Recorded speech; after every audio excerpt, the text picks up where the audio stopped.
Roberto Laizeka, Euskal Herriko txirrindulari mitiko denetarikoa azkeneko urteetan, eta gaur egun Euskal Herriko itzuliarekin laguntzen, ibilbidearen antolaketan, diseinuan, ja aurkeztuta dugu, 6 etapa, erlojupeko bat, eta 5 etapa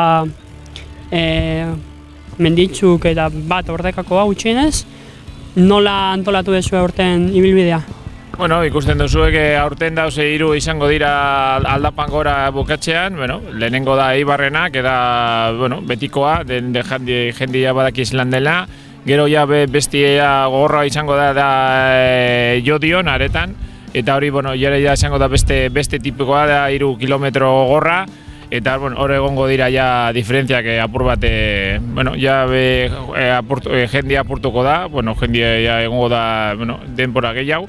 Gero dekugu beste bat bai izango da Ibardin, hori da nik esaten dena de los años 90, que egon ziren 14 urte jarraian bukatzen hor. Eta gero ja dekugu beste bat izango da Sesta, aunque nik uste dut izango hori da errezana etapea. Gero dekugu Renterian bebai, hori bebai da etapa, gogorra da izango, baina deko Erlains justo azken 14 kilometro bukatzen lehen hau. Eta bebai, itzulia badakizulan da gogorra eta sprinter gutxiago etorriko dela. Aurtengo ibilbidea eta iazko alderatuta 3 lerroburu daude.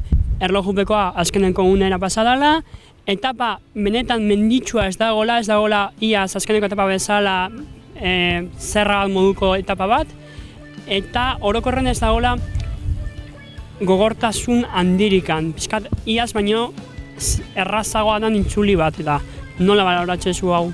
Hori badakizu papelean ikusten da, pero Renteria etapa uste dudeko 4.000 metro hori, izango da, ez dagoan beste portuak pasan urtean, Eibar, eta nik uste da urten, gogorrez da igual izango, pero bukatzen bukatzen da aldapa gora, hori izango da beste moduan, eta logo kontrolago eta azken egunean, eta nik uste dut izango da gogorra eta azkarra bebai, nik uste dut hortik goitik Bilbotik dauz espezialistak topere egon behar dela, eta nik uste dut irabazien da etapa, itxulia izango da kompleto.